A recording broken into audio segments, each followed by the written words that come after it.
If you're going to break a cheater, do it when the whole world is watching. Make the punishment fit the crime.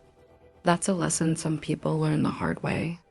I was at a beach resort, just enjoying the sun, when I met Tiffany. She was glowing, sipping a colorful drink with a little umbrella in it. I asked her what she was celebrating, and she laughed and said, "My freedom."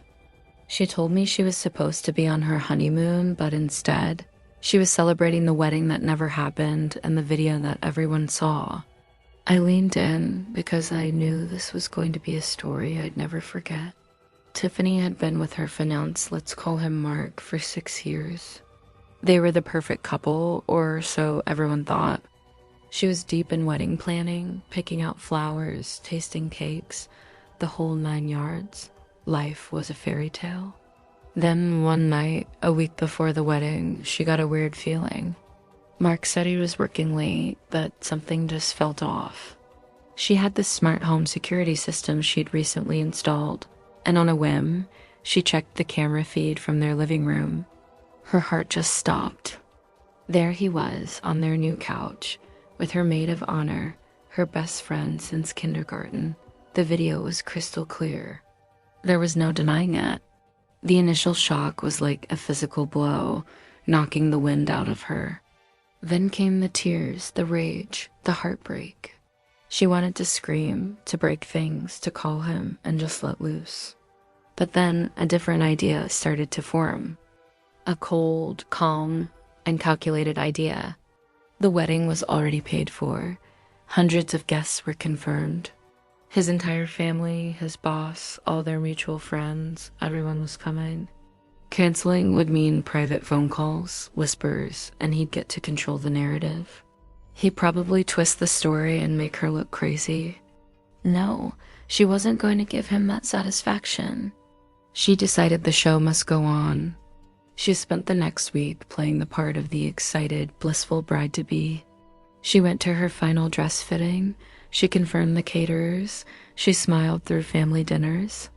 All the while, she was a storm of emotions inside, but on the outside, she was serene. She even had a private conversation with the wedding videographer. She told him there was a last-minute change to the couple journey video montage that was supposed to play during the reception. She gave him a USB drive with a new file labeled Our Special Moments. She just asked him to trust her and play it without watching it first. He agreed, thinking it was some sweet surprise she'd planned for Mark. The wedding day arrived. It was a beautiful, sunny day. Tiffany walked down the aisle in her gorgeous white dress, looking every bit the radiant bride. She looked at Mark standing at the altar, and she felt nothing but a hollow pit in her stomach.